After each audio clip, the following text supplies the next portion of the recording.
everybody. I thought we'd get us all together here on a call. It just kind of all came about spontaneous. Um, the Effortless Being channel, and I have Jenson here from South Korea. Say hi, Jenson. Hello. What time is it there, Jenson? Sorry. What time is it there, Jenson, in South? It's 7 a.m. Yeah, it's 7 a.m. And Sid, this is Sid Friedman. For those of you who don't know, he was on my channel once before. Sid, what time is it there? Hello, everybody. It's 5 o'clock in Memphis, Tennessee today. Memphis, Tennessee. Like good music out there in Memphis, Tennessee. All right, so Jensen's gonna, interview you and Sid, and so we can learn more about you. And so, go ahead, Jensen. It's all yours. Could I ask a question first, which is No just questions, Sid. You're already oh. taking over the call. Behave yourself. Of course you can. This is effortless being. It takes no effort. Wherever wants to come through.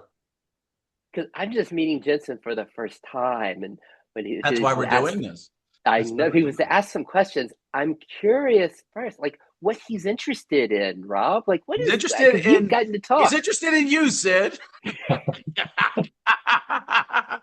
He's interested in learning about you and your story about self-realization and seeking. See, well, I'll let Jensen talk. Go ahead, Jensen. yeah, I would love to hear your story of self-realization and all your seeking stories behind it. I, it's I think it's just very similar to Rob's, even though I don't use that word. In my language, it's more just the enjoyment of the beingness, the enjoyment of this love as it glimmers out, as it starts to shine, the enjoyment of the radiance that we all are. And I love how it shows up in my friend Rob and how it shows up in all of us. And for me, it's just been I like celebrating it. And it's just been to celebrate it as it shows up here. And I love having groups and just celebrating it and celebrating it with my friend Rob. He does crazy things. He calls me in his convertible while he's driving and playing music and singing. It's like, hey, Sid, let's sing this song together. And so it feels like more of a celebration of life.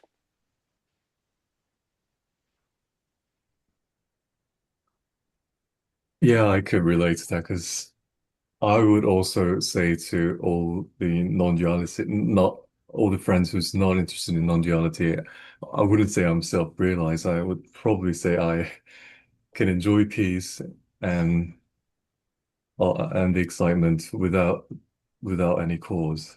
Yeah, that's exactly how I would put it, so I can relate to that. Wow, isn't that nice? Say that like causeless peace, right? That's a big deal. Yes. That there's causeless peace here. I love the way you say that, Jensen. Yeah, I could access the causeless joy after having conversation with David Bingham. So yeah, it was a great gift, I would say. And so, what do you think that through the conversation with David? You said you were able to access the causeless joy. What shifted? What opened? Or what was seen? To be honest, I don't really understand how he did it or how I did it. 'Cause, I didn't really understand what he was saying because like he was saying I'm the infinite being having the human experience. And, and it was 2022 then, and I was like, what are you saying there? I don't understand. But I could feel the shift in energy for some reason. And yeah, then I realized it was never about the words. It was all about the energy. And yeah, that's how I shifted. Isn't that all about the energy? Hmm. Rob doesn't know anything about that. We're gonna have to help him, Jensen. We're gonna have to help him with like causeless I need a joy lot of and help. energy. Wait. When I look at my direct experience, though, Sid, I'm looking around like I don't find a person here to help, though. I actually checked in my direct experience, and I'm just looking like, and everyone that's listening on this call could do the same thing. They can just check in their direct experience and check to see where is this me, this person. that we believed ourselves to be. I mean, all these years I believed that. And I really believe that's where a lot of people's suffering comes from. I know in my direct experience, that's what was the case. I was believing in the separate me, but I actually, in my direct experience, just took time out instead of just listening to video after video, reading book after book. Just I took a time out and just checked in my direct experience to look and see, where is this person or where is this I or this me that I believe myself to be? And something amazing happens or something revealing happens. Something just reveals itself. So that's always been here the whole time in every life experience. It's always been here, this perfume of peace, I like to call it. This effortless being has always been here in, shining right in plain view the whole time.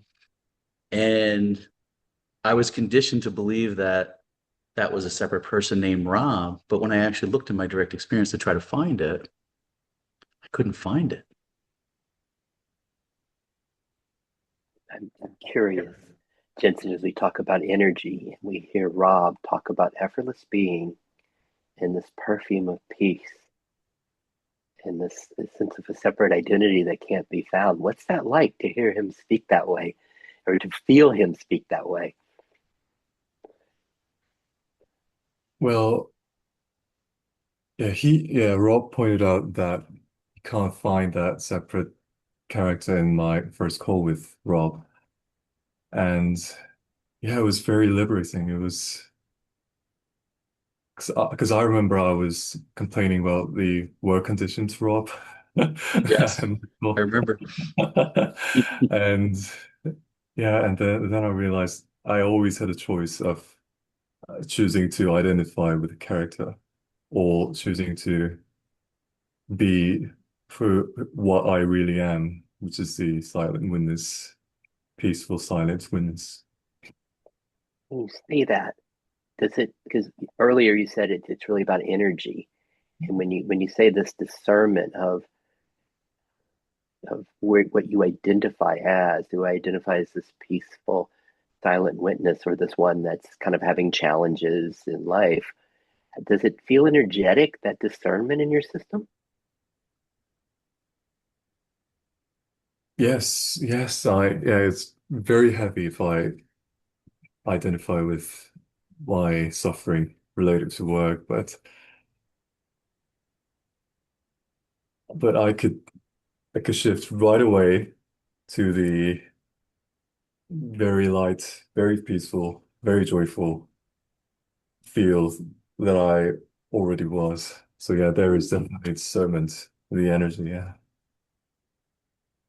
I love how my friend Rob does that, facilitate that in people, in the mirroring to Mirror to session. shift to this. The mirror session. Loving the mirror sessions. What else, Jensen? Could we ask Sid?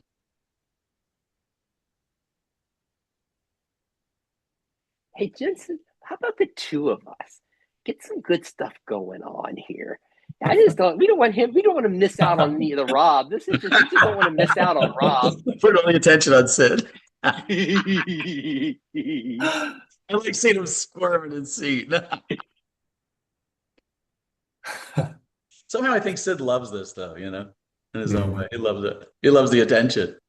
But I like what Jensen was saying about the attention, being able to just shift the attention around like that, because we can put our attention on what we already are. It just seems like I've heard people say on miracles and stuff like they feel like that they lost this. And a lot of it, what I'm seeing is just people are just shifting their attention away from what they already are. They're always there the whole time. It's just that they're taking their attention away from the movie that's playing.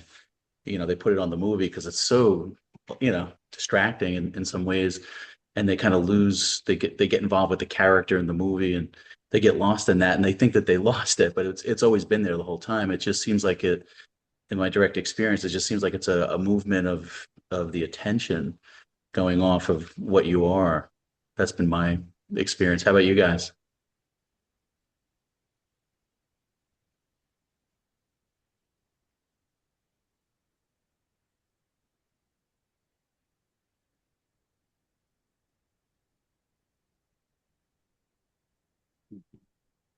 Yeah, anything, yeah. if you choose to concentrate on your character, it's very contracted. It feels Oh, hold on. We have another visitor coming in. Well, hello. Do we have another guest speaker coming in? Uh-oh, we have a fourth. Oh, we Hey, have John Pepper joining the call. Well, hey, friends, welcome, mind if I John. crash the call? I Thanks. love when people crash the call. It's a crash course. John, introduce yourself to, well, you know Jenson, and this is Yes, good this to see is you, Jensen. Sid Freeman. So say hi to Sid.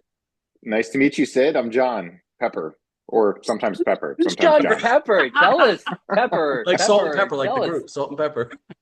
So 90s maybe, reference. John, tell Sid a little bit about you because I don't think he knows much about you. And Sid, you don't know much about John, so maybe we'll have John go first.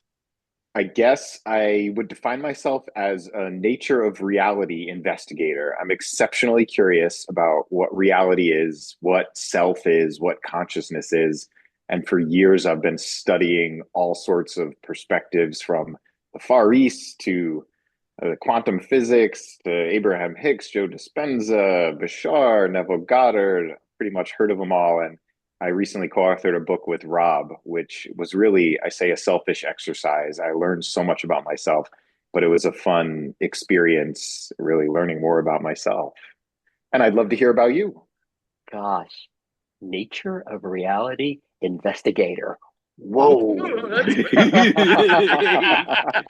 love that. You win with the best title. You got the best title. It's Definitely. self-appointed.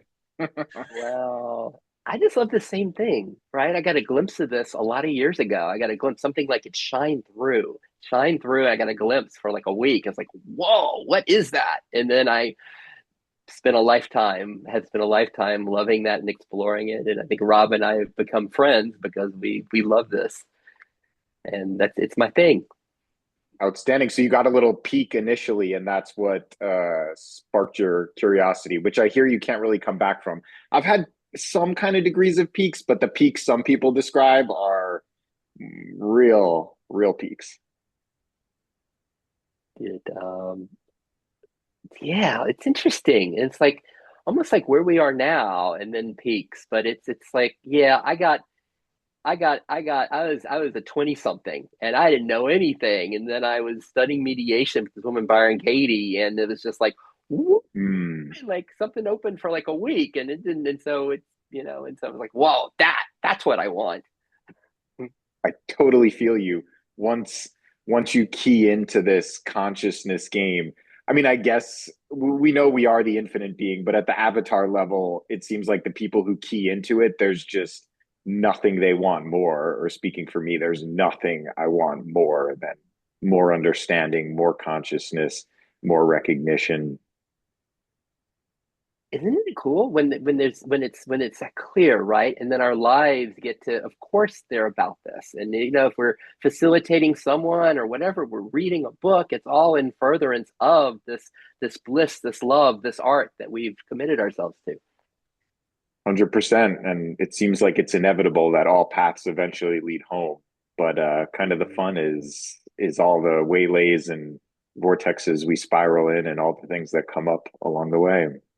And the new ahas, right? Like the way it moves through John, just different than the way it moves through Rob and the way it moves through Jensen. I mean, isn't it? I just love all of that. The different flavors of expression. Yeah. 100%. What were you guys rolling around before I We crashed the just kind of roll party? around. Whatever consciousness wants to come up, we're just flowing through. Jensen was asking Sid some questions. He was getting some practice interviewing Sid. So Sid was telling his seeking story, and then Sid went off on what'd you go on a tangent about? I forgot what we were talking about. Causeless joy. Causeless joy. Yeah, Jensen brought But up the causeless Jensen joy. started it. That just kind of like got us all like, and then we started talking about, the causeless joy and the peace that's always here. That's perfect. That was one of the things when we talked with Jensen, what was that, 2 days ago? I've Yeah. lost all track of time. But whenever we last talked, Jensen, I remember you mentioning causeless joy, and that immediately lit me up too. Yes. And that kind of lit Sid up as well. How could it not? It's the Yeah. complete, we've all been shown this, or we all intentionally chose to forget and have people show us models of physical reality caused joy. And it was fun being confused for decades. And now it's really fun having found our way onto a more solid path. You know, what I thought was really interesting when John, when you were sharing about with your conversation with Rupert Spira, you had gotten talk about that gift that you were given to talk with Rupert and what you asked. I thought that was very interesting. I think these guys would benefit from that. Yeah, one of the most unique people in my life for my birthday gifted me it was a group Zoom call with Rupert Spira. I can't recall. There was probably somewhere from 50 to 100 people on the call, but I got selected in this session to ask a question to him. And he constantly uses this quote that I forget what the source of it is, but it's that reality is half created and half perceived. And there was something in that resonated really deeply with me. And I've actually interpreted through multiple different paradigms, but getting to speak to him gave me more clarity on it. And I feel like even though he would not say he's a scientist at all, he's actually more scientifically precise in his description of reality than even some of these quantum physicists are. And the basic premise of that is creation is, or reality is, it's created, it is what it is. And then the other half is our perception of it, which is basically known through the emotional state of being we're in. He talks about putting lenses, colored lenses on, like when you're skiing or in the sun, you put on sunglasses or ski glasses that have a red hue. Over time, everything has a red hue. And within a few minutes of wearing it, you forget you're wearing glasses. You forget the outer reality doesn't really have a red hue. It's actually the color it is, but the glass is over. And he equates the mind to those glasses, and the clarity of your mind, which is known through your emotional state of being, is the color of glasses you have on. And then based on the color of glasses you have on is the image you're going to perceive back from this innate true reality of all of creation that is. And I love that, right? Because law of attraction is kind of like you're pulling it to you. You're the creator of your own reality, is kind of like I'm picking it or selecting it. But his clarity is like, there is this core vibration of reality, and the lens I put on is what I'm seeing within the picture. And I was getting an image when I was a kid. I swear this thing existed, although I've asked a few people and no one remembers it. It was an 8.5 by 11 sheet of paper, and it had all sorts of squiggly lines on it in all different colors. And you'd take these paper eyeglasses out that had two different color like filters in it, and there were several sets of glasses. And as you put on each set of glasses, a different image would pop out of this same 8.5 by 11 sheet of paper. Obviously, the corresponding colors of all these multicolors would pop. And I was getting that analogy, and I love that idea, and love the idea of clarifying the mind to get the image that I prefer, obviously being one of harmony and joy and expansion and all that. I play for a minute. Go ahead, Sid. Let's play. It's playtime. It's playtime. Thank you, John. I love that. And Rupert has been really helpful along my journey as well. And I liked your sense of talking about and there is this core reality, and then there are the lenses that we put on that are how we see this, or you could even say they obscure the core reality in the different interpretations. And where I can see like playing in the relative, like, isn't it fun? Like we got this lens and this one and this one, and we see all the different interpretations. And then I love how Rupert speaks of, then it's like almost the radiance shines through, like the content becomes more and more transparent to that core being, that core reality that shines through. And this is one of the things I love about our friend Rob, that he doesn't, to use another Rupert word, where Rupert talked about the concessions we make, the concessions we make from this core radiance and core reality, that our friend Rob, he just doesn't make a lot of concessions. He just speaks what's here. He just speaks that radiance. He's just like, whoa, this is what's here. This is what non-compromising. reality So is. I'm not going to compromise into personalization with the thoughts, okay? Beautifully That's what I have said. to say. I love that. Yeah, and I acknowledge Rob does the same, and mirroring is such a great description in this present reality to describe what he does, because it becomes so easy to see yourself, to see the lens you have on, and then simultaneously to also see that purity of maybe unidentified consciousness, which it's almost like removing the lens or maybe putting the clearest lens possible on Yeah. to recognize, oh my God, all the colors are here. But with Katie, Sid, I know you dealt a lot with Katie, and she did something called the work, and that had a lot to do with thoughts too. I know we were talking about thoughts, how the thoughts are innocently here, but for some reason, some people are personalizing the thoughts, saying, "Oh, these thoughts apply to me," and then they kind of get lost in their thoughts and they personalize the thoughts. So they're actually conceding, we're all remaining as the pristine infinite being, but when the thoughts come, it's almost trying to take us away from what that is. And the way it does that is when people are personalizing the thoughts. Maybe talk a little bit about your experience with Katie and thoughts. I'd love to. And to me, it's exactly what John was sharing with the lenses. That here we have the thoughts that come up, and almost the way we identify with the thoughts, or Katie would say we believe the thoughts, and that puts the lens on reality. All you have to do is believe a thought, and that'll create an experience and will create, in her terms, suffering, because it moves us away from the beauty of what's the reality that's here. And similar to how Rupert speaks of the light of beingness shines through the content, it shines through. Katie just does it in a little different way, because she just inquires into almost like the density, the reality of the thoughts. Like, and she'll just ask it, is it true? Like, is that lens true? Is that lens true that you're wearing and wearing the lens? And if you really look at it, you say, oh wow, that's a subjective. It's subjective. But she'll say, if you drop the belief, if you take the lens off, and then you see what's here before believing the thought, and it brings us back to what you're describing, this core reality, or in my work, which is internal family systems, we use the word self for it, this beingness, this that's always here, that can't be enhanced nor diminished. How about that, Rob? Pretty clear. I like it.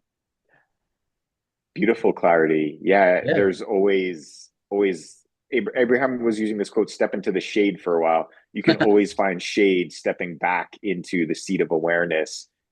And yeah, I like Byron Katie too. She's great.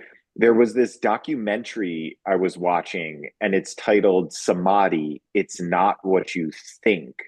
Have you guys seen this? And all of a sudden I realized, whoa, that title, right? It's a double entendre in that title, and a very precise and very powerful one.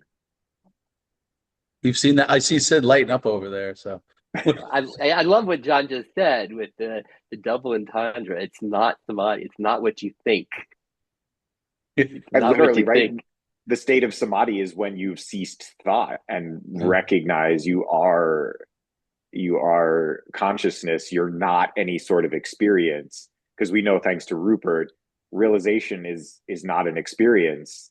right. It's not a thing. It's I think that's what keeps people seeking too. They think that self-realization is an experience, so they keep looking, or they might hear interviews like this and be like, and somebody will say, "Oh, I had this grand experience," and they're thinking, "Well, I didn't have that, so I guess I'm not self-realized." And then it keeps them in that loop of seeking. Is what I've noticed when I'm doing some of these miracles. it's it's the most beautiful like design ever as an experience in consciousness, to have a thought arise and say, well, I guess I'm not enlightened, and then for consciousness to believe it and cycle in it. It's I get goosebumps just thinking about it. Like, the design of it is the most beautiful architecture and artwork that could ever be created, because we know there's really nothing but infinite being and love and joy here. So as an experience, what a design. You know what I'm I seeing love too it. is I'm seeing a lot of people putting a lot of energy into welcoming thoughts, a lot of people putting energy into feeling the thoughts, a lot of people putting a lot of energy into letting the thoughts go. There's different methods out there that people are using, and they're putting a lot of energy into these thoughts and processing thoughts. And How does that hit you guys? How does that land with you guys? This connection with thoughts and feeling thoughts, processing thoughts, releasing thoughts, letting thoughts go, all this kind of stuff. Sid, go ahead. You want to say something? I have a little something I wanted to say because I love John's line. There's nothing but infinite being, Yeah. love, and joy. It's like What else is okay, to say after that's that? right. That's the end of the Drop the mic. conversation. It's like a mic drop. That's what I wanted to say. That's But I'm beautiful. also I love your question about thoughts and like you and I've been talking about this, the Yeah. processing it of it, the go and a lot of I do so much more of that than Rob does. And so there's something that's delightful for me. I keep telling my friends about Rob because it's just there's something that's so delightful in almost like he doesn't do many of the Rupert concessions. There's just like that line that you just said, John. It's like Rob just stays there. He just stays there. And I appreciate that. And, to use Katie's language, it's weird. Like out of kindness, there's a sense of wanting to meet people right where they are. But it's a question of how far we go in that and when that kind of backfires. And I don't know. How about you, Jensen? What's coming to you? What's coming up in your space over there? Well, I'm quite a lazy person, so if I can access peace and joy straight away, why would I need to process them? And so I'm yeah. with you. Like, why concede to even the thoughts? Like, just don't even concede up front and be like, they just don't apply to me, man. Like, it's almost like you're conceding to be a person when you're saying, I got to process these thoughts and everything, and you putting all the energy. It's just, wow, what a relief to not to have to do that. You can just go right to the piece that's already here without making the concession to the thoughts or being an individual. Yeah, you don't need all that practice and effort to Yeah, because process all that it's garbage. effortless. Yeah, effortless being, right? Yeah. It's perfect just the way it is. I like that. The lazy man is the realized man. The least I effort, like that. no effort at all. There was an Abraham cruise I was on where she was constantly referencing that. She's like, Oh yeah, you got to be as lazy as possible. And some people were just loving that. yeah. I like the Chinese finger trap analogy. Like any struggling actually locks it down tighter. What a The great illustration. laziness is the only you got to relax is quicksand. You got to relax to float and get out. But there seems to be so many games within thought. We all basically recognize experience is born from thought, whether it's a physical experience or an emotional internal experience. Yeah, So there's so many games within thought, and it can be fun and yeah. interesting to play with when it's fun and interesting, and it can be painful when it's painful.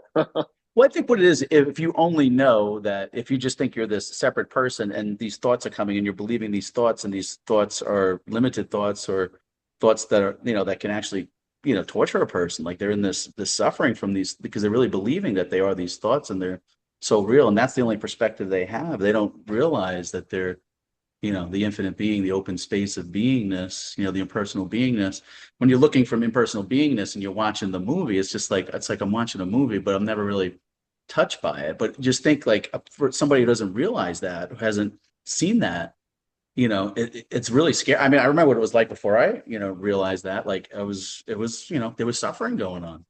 I really believed I was in the movie, in the story, and that's was really happening to a me and an I until I actually took time out and checked in my direct experience to look to see like where is this me, where is this I, and then once I had that realization, then the play or the movie of life became light and more like playful than having to be like all this suffering and all this kind of stuff with the mind and the thoughts.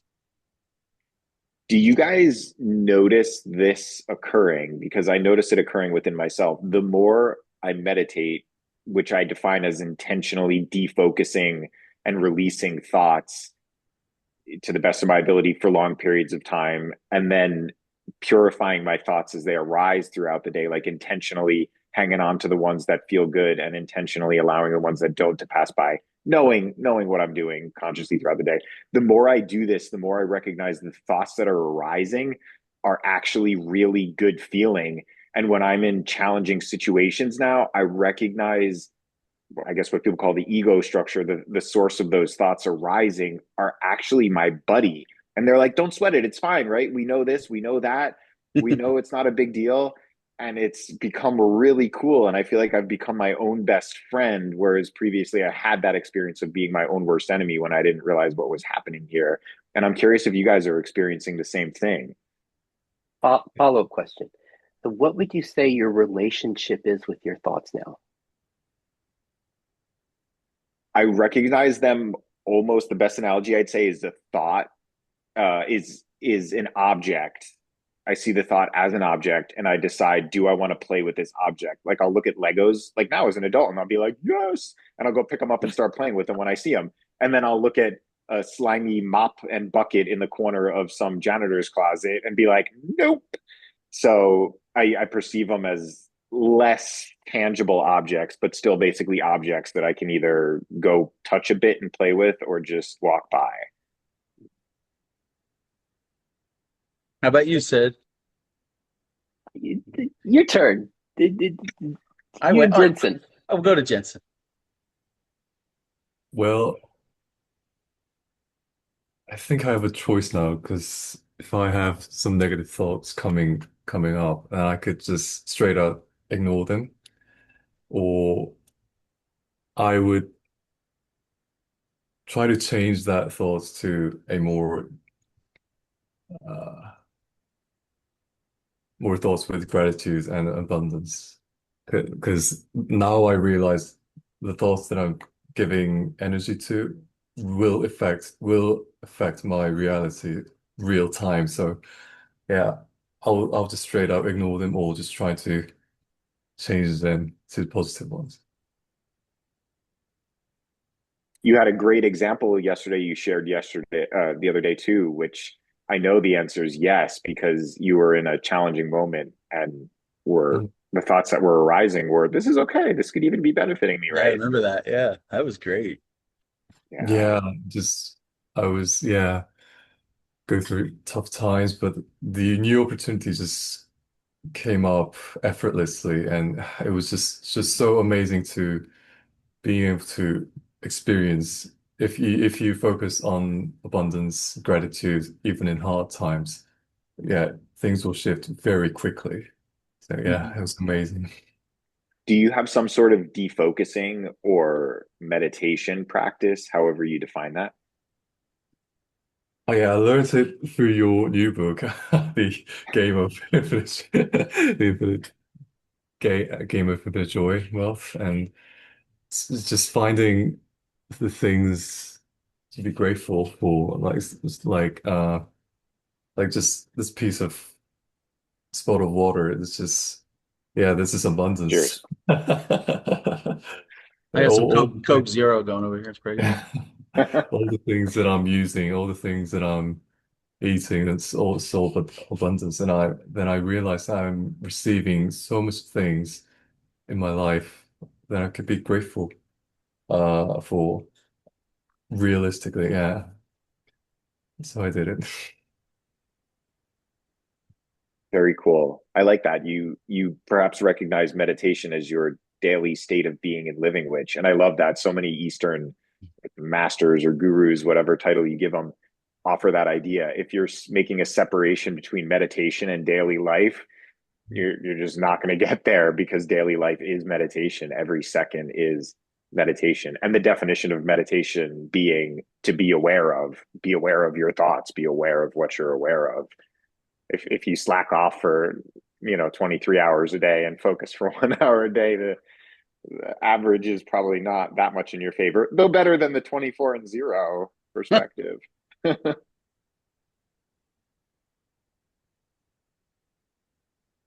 I love too, like when I'm on the calls with gents, I love like the silence. Even on this call, like you have that silence between the words, between the speakers.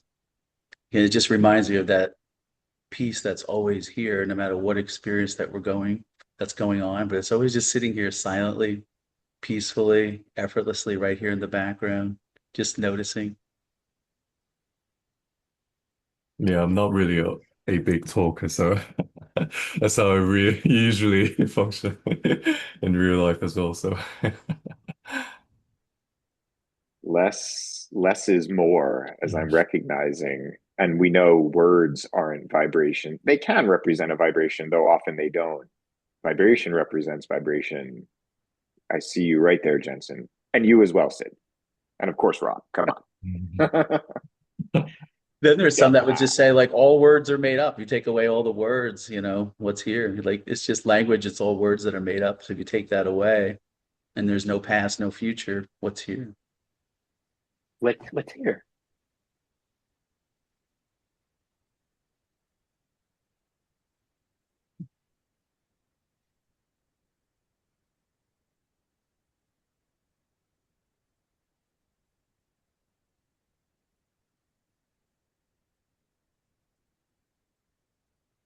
I guess that's here.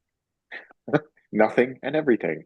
I get this rapid fire back and forth where I'm like, there's nothing here. There's everything here. And then Let's I make you flip check flop like when you do perspectives. It that, it feels makes really you good. look right in your own direct experience to see. And it's almost like there's not an answer. It's just that direct experience of what this is. It just kind of reveals it. Yeah. I think I always think of Alan Watts, who's like, life is, and then he pauses and goes and does this clap. I love that. It's great how different people point to what this is. Yeah, but the thing is just to check it in your own experience and see what resonates. Let's talk about liberation. What does true liberation mean to you? To be truly liberated.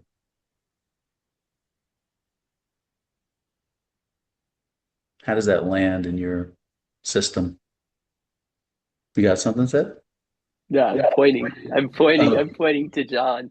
Am I below you? Is this like the Brady Bunch? Because I was realizing you were above me, but I didn't know.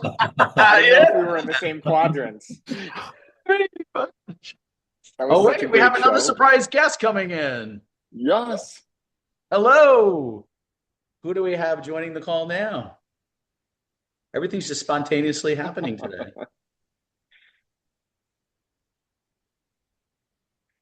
Oh, we'll see. A silent guest. Silent guest. Hello. Welcome. Hi. Hi, I'm glad you joined. I'm glad to be here. Yeah, we're happy to have you. So let me introduce you to everybody. Actually, I'll have them introduce themselves. You know me. Oh, To my left here is Jensen. Jensen, go ahead and introduce yourself. Hi, I'm Jenson from South Korea. It's 7:40 a.m. here. Nice to meet you. And Jensen, nice to meet you. oh yeah, and tell her how we met. Yeah, I've contacted Rob through his YouTube channel and we had a conversation and yeah, that's how it happened.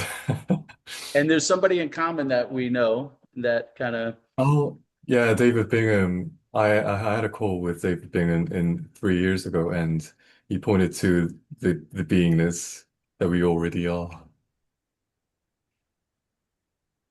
Maybe Nice.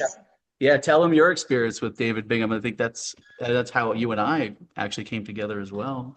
Similar. Yeah, I didn't really understand any of what he was saying, like you're the infinite being stuff, but energetically, I was able to access the causeless joy, the causeless peace straight away, and things started to shift it from there. So yeah, it was very amazing. And how about Sid? You want to introduce yourself, Sid? Hi, Montserrat. Yeah. Hi. Good pronunciation, Sid. Wow, you did it better than I Yes. did. That's pretty good. Rob and I, we laughed together, and I think we love what Jensen said, the causeless joy and causeless peace. I think I'm a devotee to causeless joy and causeless peace, and I love celebrating it, and and I filter it through something called internal family systems. That's becomes most of my work, and I just like playing in all of this, and appreciating how life moves in all of us. Wow, would you talk more about the family system? Yeah, it's just the idea we were talking earlier about our thoughts. And it's just we use a little shortcut in internal family systems. It's the idea that everything that arises in us, we just kind of label it as a part, an aspect of us. Oh, that's my achiever, that's my critic, oh, that's my facilitator, or that's the one that's a little shy in public meeting people. And by doing that, there's awareness of what's arising in us as objects.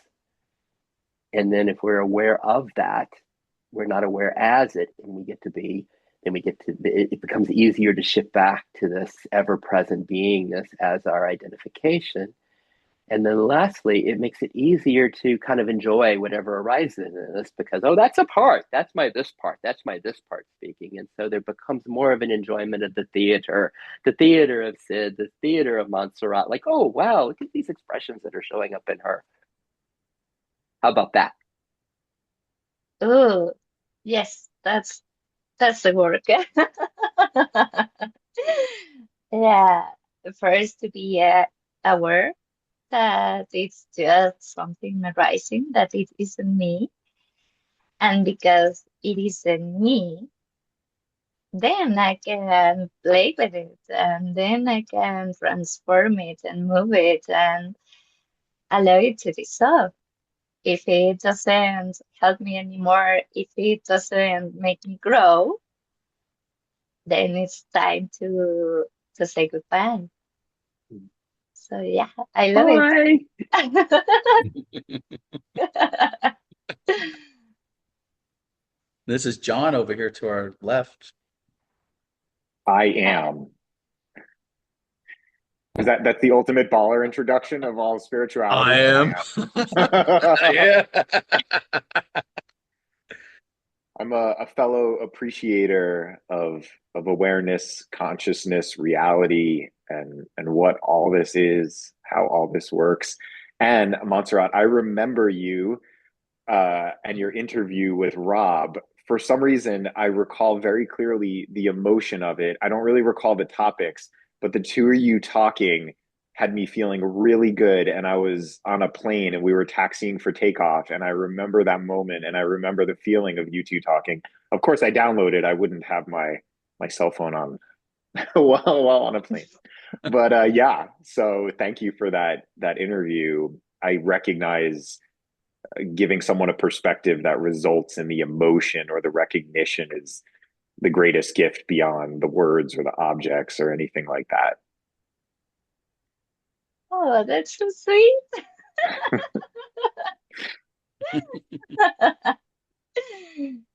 Thank you. Now we all want to hear about you.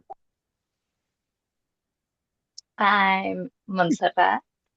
I like to be called Monse, but if that is too hard, Mom is okay. um, I realized myself during meditation. I used to do meditation to level up the chakras, and at the end, I used to stay silent, feeling the body being so present. And then realization came, like the meet method. I'm not this, I'm not that, and then boom, oh, I'm this. And then everything from that point has been to own ego, because you have to own and take responsibility of having agreed to some idea, mental image of who I thought I was. And it has been fun. It has been a ride. And yeah, I don't know what else to say. So you also had a call with David Bingham too, right? Yeah. What happened on that call? That goal was about me wanting to get rid of ego, like just being that honest in here. I realized there was this energy coming up and me wanting to touch it and grab it and make it mine and do whatever it wanted to. And David was really patient with me and he was like, oh no, just look at it. And he said that it was like being in a market and people shouting like, yeah, there's apples and there's this and I said that. And you don't have to say no, thank you. You just, oh, no, that's not what I want. Keep walking. And that helped me see a lot of things for sure, you know, like, oh, I'm here and I am aware of all these thing that is happening within, and I can do something about it, and I start to love myself, like that, those parts of me, just like Steve talk about, oh, this is something I have rejected of myself. Oh, this is something that I haven't liked. Oh, this anger comes because, and then through love, through self-compassion, those parts, I don't want to say peeled, like an onion, but kind of were being peeled. Yeah. That's beautiful. I just love the energy, even just behind her word. You guys pick up on that? Like the energy, how she speaks with that presence. I feel I, 100%. I feel that behind the word. Don't you feel that? And the ego recognition, I went through maybe a similar experience where I wound up at an event a while ago where the intention of the facilitator was, we need to kill your egos. Everyone in the room, we're going to kill your egos. And it gave me this deep realization for a couple seconds where I was like, oh my God, killing anything never makes it go away. Like the result or integration is always the key, and like appreciation and love and acceptance is always the key to expansion, not disintegration, not rejection. And I was so happy I was at that event, because paradoxically, even though everyone was there to kill their ego and some people had what appeared to be some pretty traumatic experiences as a result, right? What you perceive you are, and perceiving you're going to kill yourself, you're going to have some degree of experience of that. But I had this awesome, like, inverse experience and recognition. Oh my God, I want to love it and cultivate it and recognize it for what it is, and use it for both of our greatest advantages, but not try to push it away, see how it comes up, and play with those elements that I want to cultivate of it, to intentionally like build an ego essentially through the recognition and consciousness. That is so beautiful.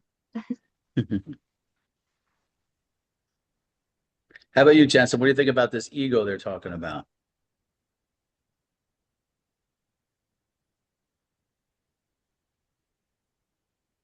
Yeah, I think I always fighted my ego with all these stories, with all these challenges.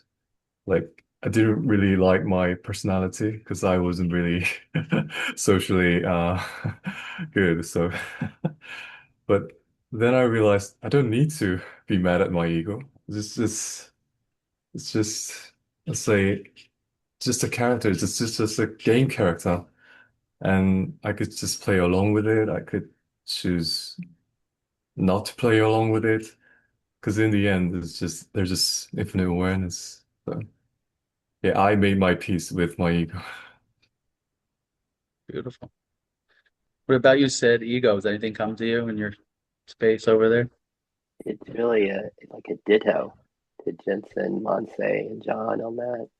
It's just like kill my ego. Oh, no, no, I don't want to do that. No.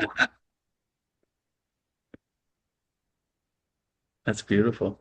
I'm assuming too, and just definitions have become really important to me because I realize a lot of times, especially in these circles and communities, we'll use terms like ego, but recognize different definitions, and we're not even all talking about the same thing.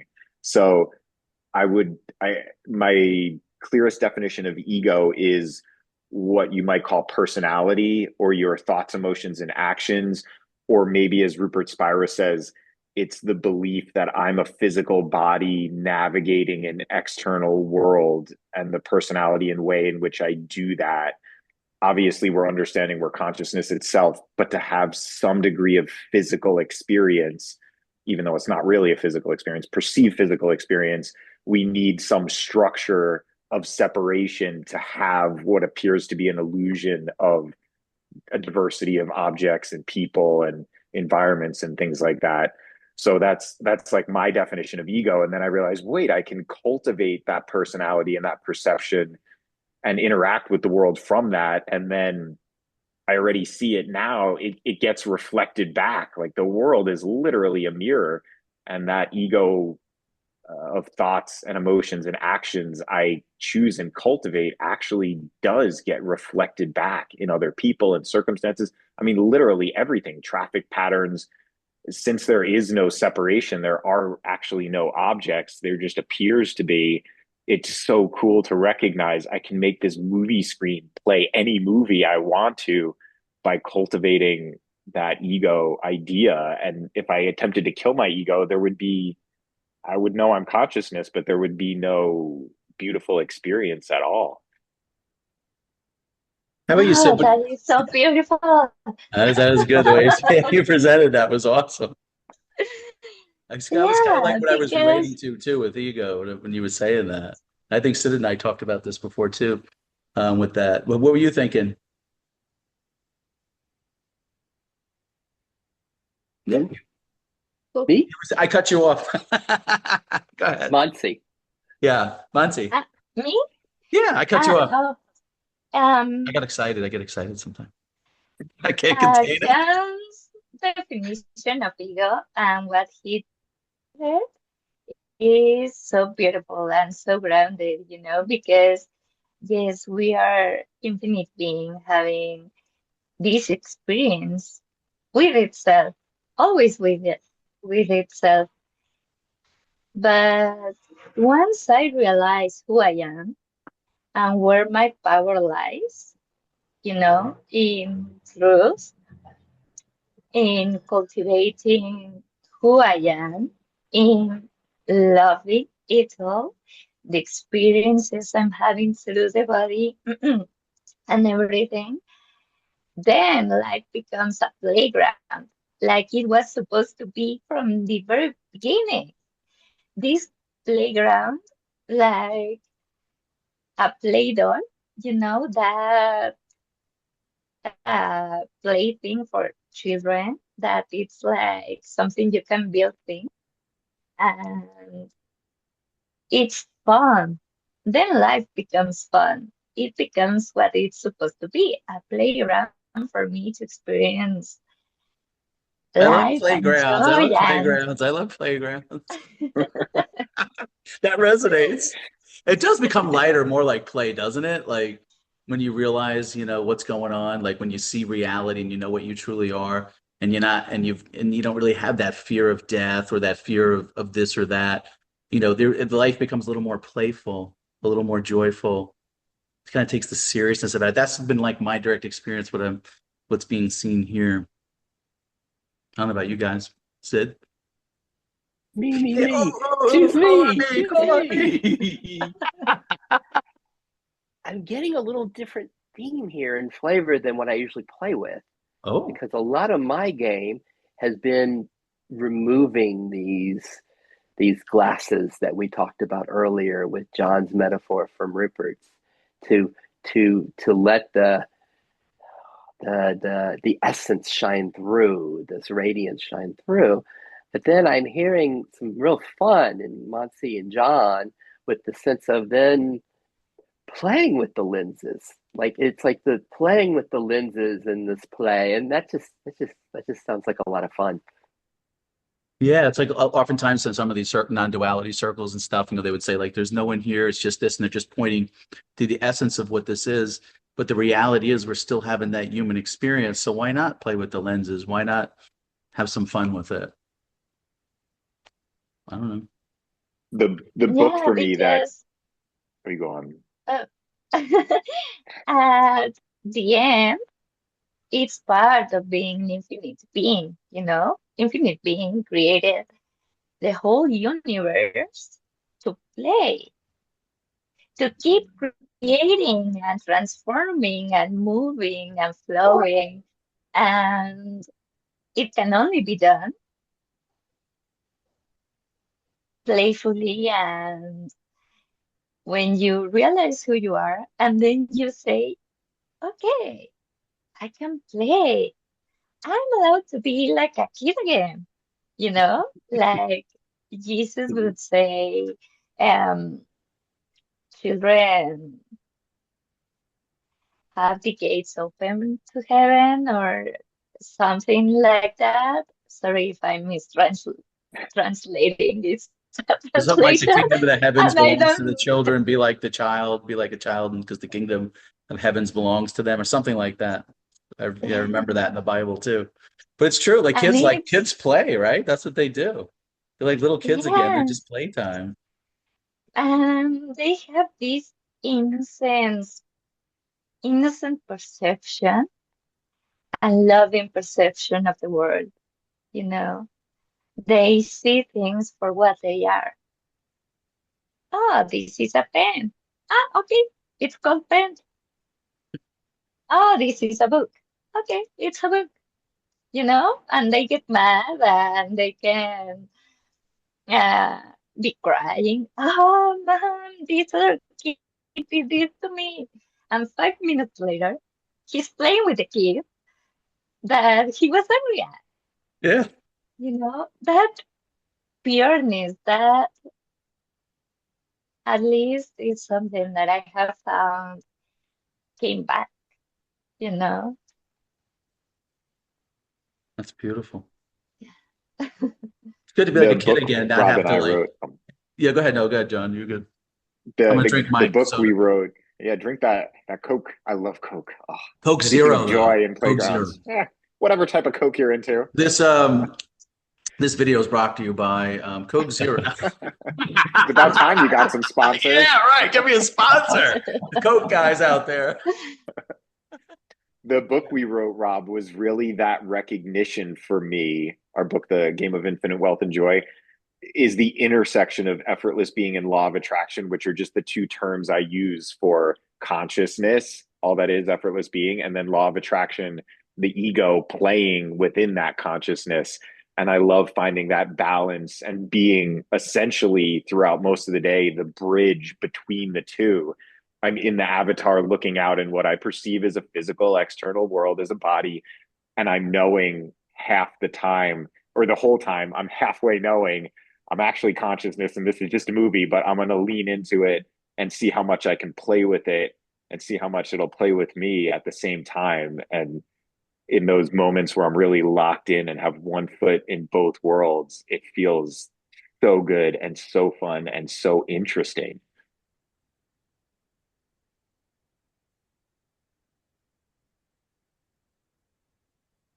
Love Jensen, the you got that look. Oh, sorry, Sid, please. Go Jenson. to Jensen. Jensen has something. We're reading your body language. Yeah. Yeah, we could all take the seriousness out of our lives and just enjoy. And ironically, things could flow into you and you could have even more amazing experiences if you take the seriousness out of the life. So yeah, let's have fun. And then I like John's prescription of a foot in both worlds, a foot in and as the effortless being, the causeless joy, the causeless peace I am. And then a foot in the the the immanence of the world in time and experience. And and that's when it becomes interesting. From that edge becomes really interesting here. Like almost like I play with like how much can I identify as Sid in time, me in time, without losing the freedom of the effortless being, the imperturbable fulfillment that we are.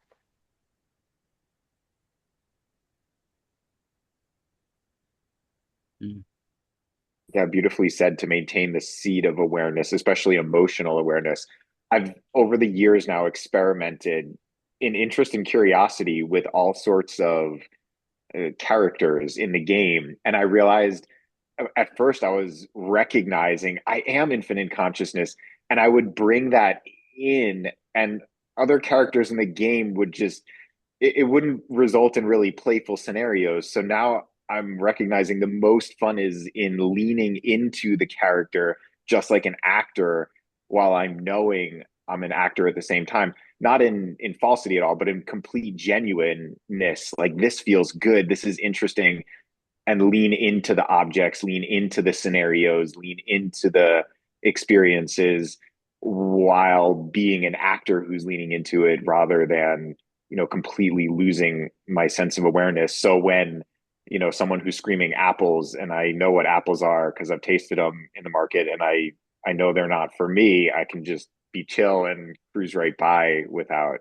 saying no thank you, because the no thank you actually makes them run after me then. So yes. So isn't it fun? But Like I imagine. Oh, sorry. um, it came up like um, I'm going to take Rupert Spira um, a story that he does, like John Smith puts on a costume to play King Lear. And while he is playing King Lear, he can be at the same time aware of being John Smith. So then, in here, it feels like I can go to identification so much because I know that when they say God, it's like, oh, I'm infinite being again. I didn't like that. Let's play this other thing. You know? I don't know if it's kind of clear, but it's like the actor is always aware of being himself, and um his light is always shining through King Lear. And today he's making King Lear, and maybe tomorrow he is doing Rent, the musical, and then maybe later he's doing James Bond. You know, it's like I can go fully in to the experience and enjoy it because I can see it for what it is. And I can go back and forth. I don't know That's great. if it makes sense.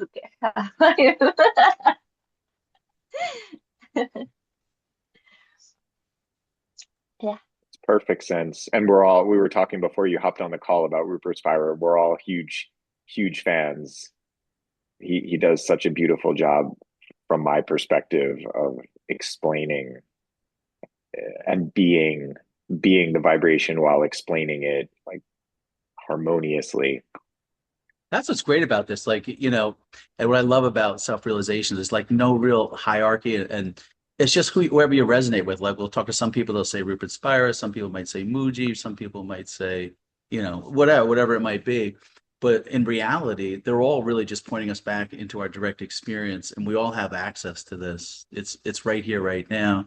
So there's no real hierarchy. We all have access to it. Just like I'm just thinking for people like listening to our conversation, they might think that this is something that's outside me that I can't realize. What is this that they're talking about? I want this perfume of peace. I want to be able to recognize what I truly am. And they may look at it and be like, oh well, does this person have it? Do I got to go to India? Do I got to go to a satsang? Do I have to but they can have it right here, right now. It's all they have to do is just stop what they're doing right now and look in your direct experience. Because we're talking about it's ordinary. It's basically you are what you're looking for. It's this space of beingness that's always here, that's always silent right here in the background, even as we're talking in the space between the words. It's all right here, right now. So I guess the point I'm trying to make is it's accessible to everyone. I've listened to probably 100 different like pointers, and they've all been instrumental in Yeah. building to where I am. And Muji, actually, one of my most profound experiences came while listening to one of his lectures called "You Are Already It," Yes. and That he resonated with like me too. he shows it while he was saying it, and I had a moment where it triggered something in me, and for 20 minutes straight I could not stop hysterically laughing. And the person I was living with at the time came in and they're like, what? And I'm like, I'm sorry. I could hardly get words out between the laughter. And in those 20 minutes I was recognizing and experientially the seat of consciousness and how funny and joyful everything was. And it was Muji's "You're Already It," which tripped it.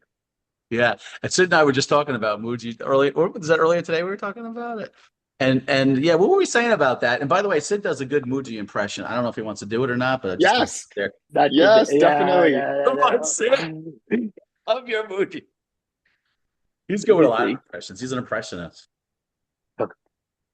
I don't think I got it right now. I don't have it right now. Tell us more, Rob. We talk about with Muji how it was resonating, some of the things that we were talking about. And we see with Muji, he brings out a lot, like a lot of people come out to see Muji, and a lot of people are resonating with him. And it's just we were saying, what is it about Muji? And it was just like his direct. For me, it was just like his directness, how he points to this, so direct, kind of like similar how David Bingham does it. Very just direct, uncompromising, points right to it. Makes it simple, just like John Wheeler. I don't know if you guys know who John Wheeler is. That's he's another one who's very clear in the way that he speaks. And these speakers that are pointing to it, they make it sound like, well, this is what we already know. It's this sense of beingness that's always here. You know, it's right here in your experience. It's always been here. It's the unchanging. It's been in every experience that's here. It's what you are. You are what you're looking for. And for a lot of people are they're not seeking anymore because of it, and they're not suffering because of it anymore because they're identified. They're realizing what they are. So there's a lot of benefit on a practical level for people. You think about people that are watching this, that are on this channel in particular. A lot of them are suffering from their seeking. They're doing years and years of seeking, and because of that, they're experiencing suffering. So for them, I mean, it's accessible to them right here, right now. If they just look in their direct experience, they can see what this is. And I don't know, maybe is there anything you guys can share, like maybe with the seekers that are watching, those that are suffering? Is there anything that maybe that's you want to express that'll come through that maybe that would resonate with them to end the seeking, or to relieve some of the suffering that they're going through, that people are going through for seeking what they are? Anything coming up? I gotta say something because I've just been enjoying what we've been saying here, and I'm Mhm. really enjoying what John shared about that video.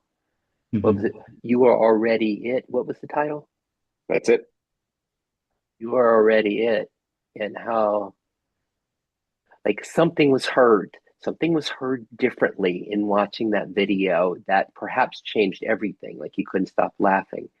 And I love how that can occur, or like how Monty was saying, and then there's cut, and here we are back Yeah. to this effortless being. And I just love how it could be, it could be something Jenson said at the very beginning that's heard by somebody. And whoa, when I heard Jenson say this causeless joy, that was it. And it's just like you're saying, Rob, like all these different expressions of it, and you never know what's going to You come never know what's through going to and be. And really for me, hit. what David said, you're the infinite being having a human experience.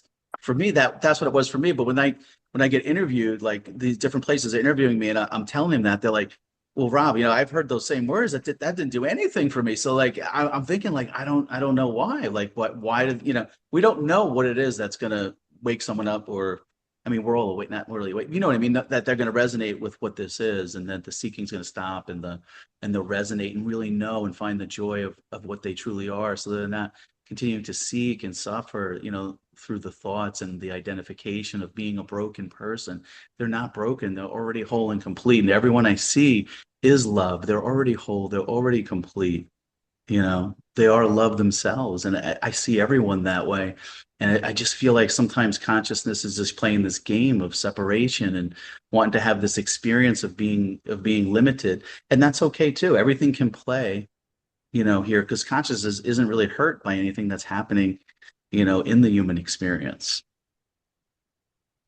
And the Even, thing is that people are so, or believe so much that they are the ones that are hurt, that the psychological suffering comes in and arises, and all this thought pattern that goes in circles, comes and comes, and the more that thought comes up, the more they identify with being that separation, that, oh, I am not enough. I am not love. I am not lovable. This is not okay. But it's totally normal, you know. We were educated that way, you know. Hmm. When we were kids, everyone wanted to please their parents. Everyone.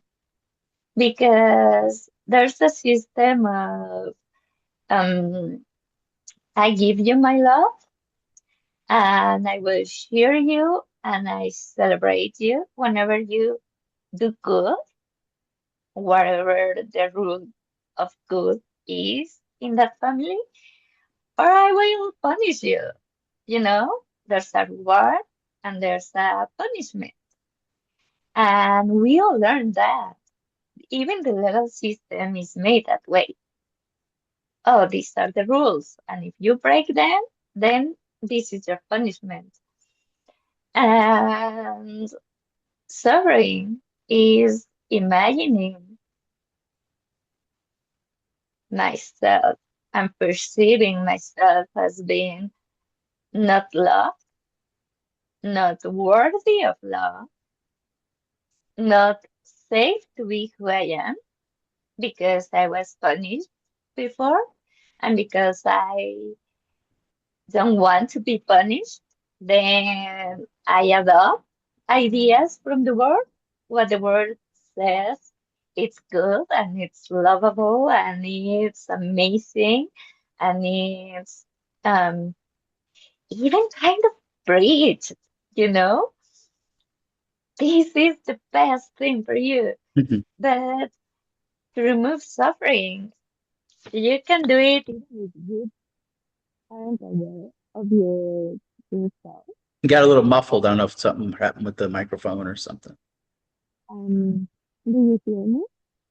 No, you sound muffled. I don't know if you moved something with your earbuds or something. Do you hear me here? No, we can all hear your beautiful voice. So you can go to your true self through quote unquote a healing process, by seeing, oh, I have thought that I am not loved, that I am not good enough, that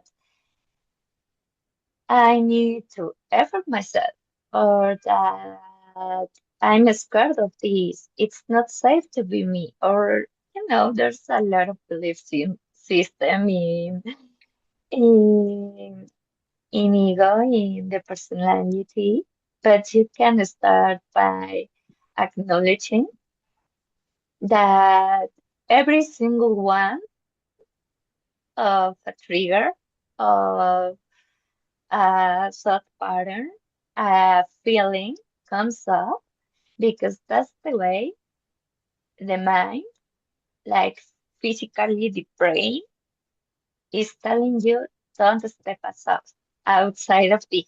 This is what it's safe. Then there goes the adrenaline, and there goes all these biochemical reactions to stop you from doing something because you said it was dangerous to go ahead, you know? And if you just take it, just like I promise you, for a month, just a month, make this exercise of, okay, I'm going to believe or stop believing so much in that. And I'm going to remind myself that I am worth loving, that everything about me is lovable, that I can learn to like this part of me that is scared because it's the me that has 5 years old. And even if I'm 40, it's coming up and I can love it because that's what it needs, you know? And if you start to tell that part of you that is love worthy, that you are there for it, that it is safe, that everything about you is wonderful and beautiful because it has allowed you to be where you are right now, whatever your circumstances are, then you can start to peel off those layers, and integrate those layers and see that whatever you have been looking for all this time is the being that is aware of looking through your eyes.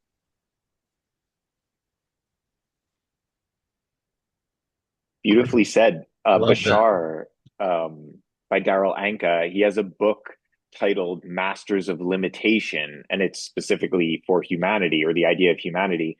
And there's a double entendre in that title because we initially mastered the idea of limiting ourselves, unlike consciousness had ever done. And now, just as you're saying, we're flipping the paradigm, and now we are becoming the masters over that incredible limitation that we chose for ourselves. So I love that recognition. We all chose to come into a world or a pattern of consciousness that was exceptionally limiting, where everyone was saying, stay inside the box, don't do this, do as I tell you to do, or you'll be punished. And all of a sudden, the paradigm has finally crossed the middle point threshold and inverted. And now we're realizing, wait, I am the master of this limitation. Whereas previously, like I had mastered the art of limiting myself, now I'm mastering those limitations. And I see humanity as the greatest badasses of all consciousness experiences for the depth of limitation we chose to go into.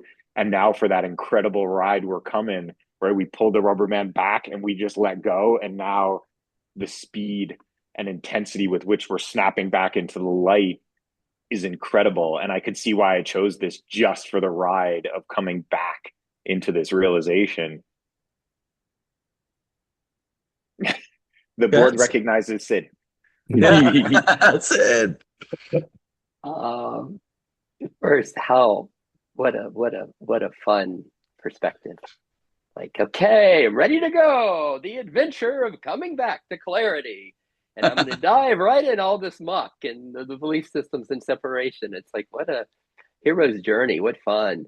Um, what's kind of interesting as I hear everybody and think about this, and something I struggle with inside is like we were talking about Rupert Spira. He'll talk about different paths. He'll talk about the pathless path, like where Rob speaking of you're already whole and complete. It's like we're already there, and John, you're speaking of you're already it, the Muji experience. Like this is the pathless path. This, and then like we're talking about the direct path, almost this discernment between effortless being and kind of being kind of lost in thought, and the discernment we've been talking about.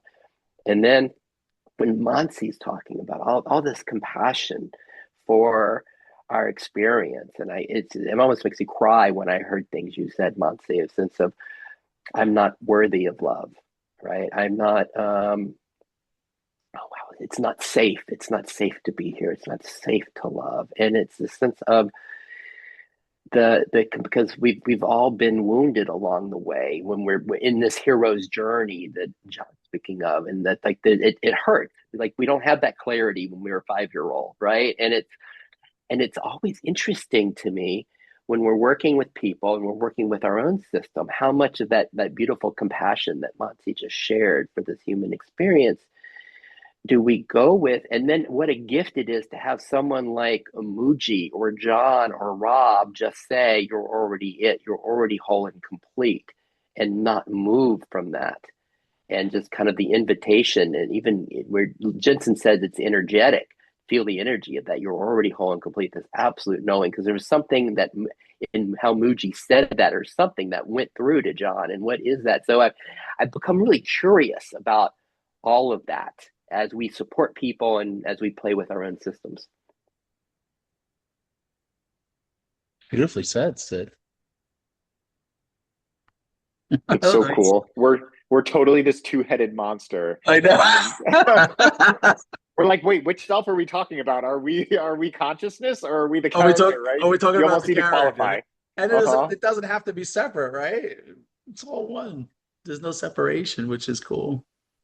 You know, you said we are like this monster with two heads, and my mind went to Greek mythology with Medusa, and it works that way.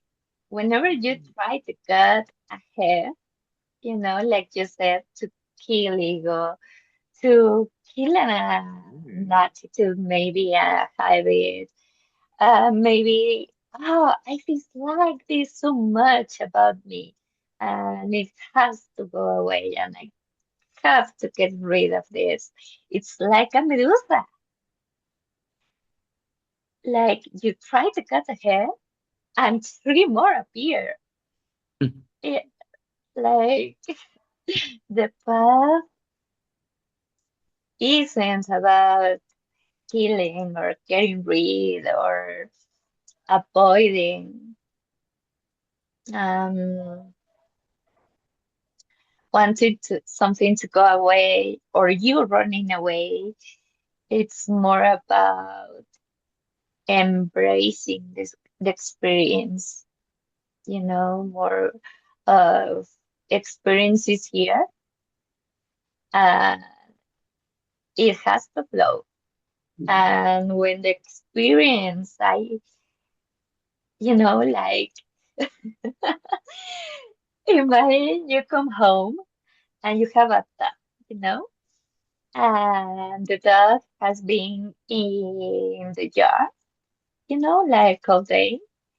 And when it hears you arriving and you open the door for him to come into the house, like the dog is going to run you and pass through you almost and jump and go down and run and jump.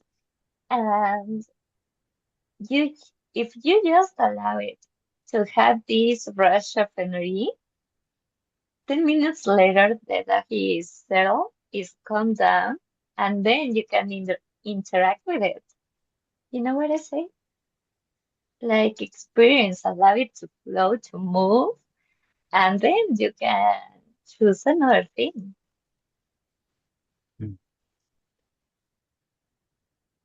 Very nice.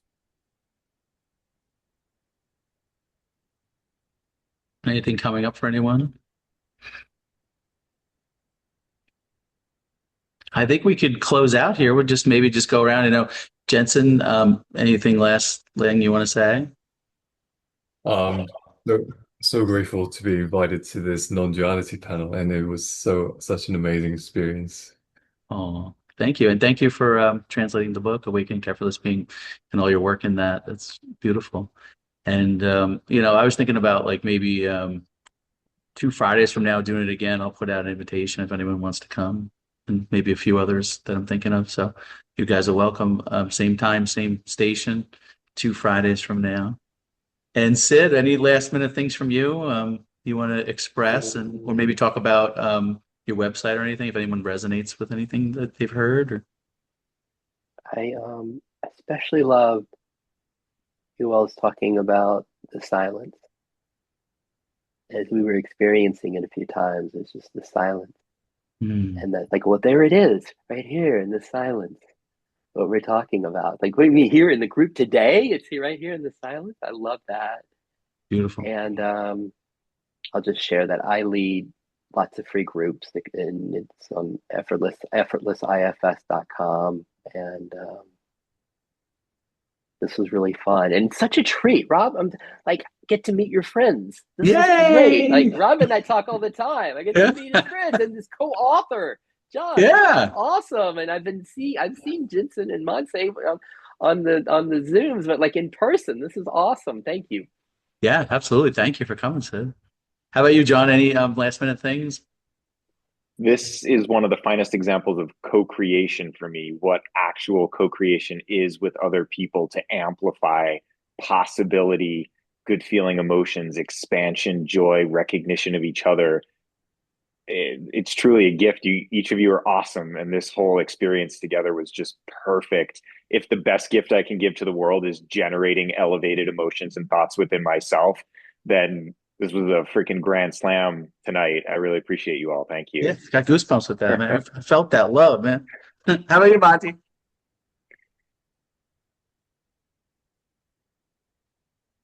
Go ahead. We can't hear you. I don't know if you're muted. Are you muted? Now we can hear you. We want to hear from you.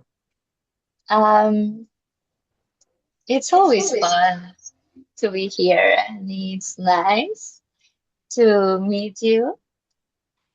How beautiful it is to share the truth of beingness and being able to share it and express it and hear someone else's experience of themselves. It's just wonderful. So sad I arrived late. But there's no time, don't worry. So happy. I arrived late too. We're right on time. There's only the happy. We're so happy to have you. We love your energy. We're so happy you joined. Join anytime, even if next time, whatever time you come on, whatever is spontaneous, whatever consciousness moves you to do. It's effortless being, it's just now, it's all the time. Just let it flow, never stress, just be easy about it, You have such a nice energy. Thank you. What time is it there in Mexico City? You got an hour behind me? 6:30? 5:30. Oh, 2 hours, yeah. Okay. It's cool having people all over, bringing us all together in this.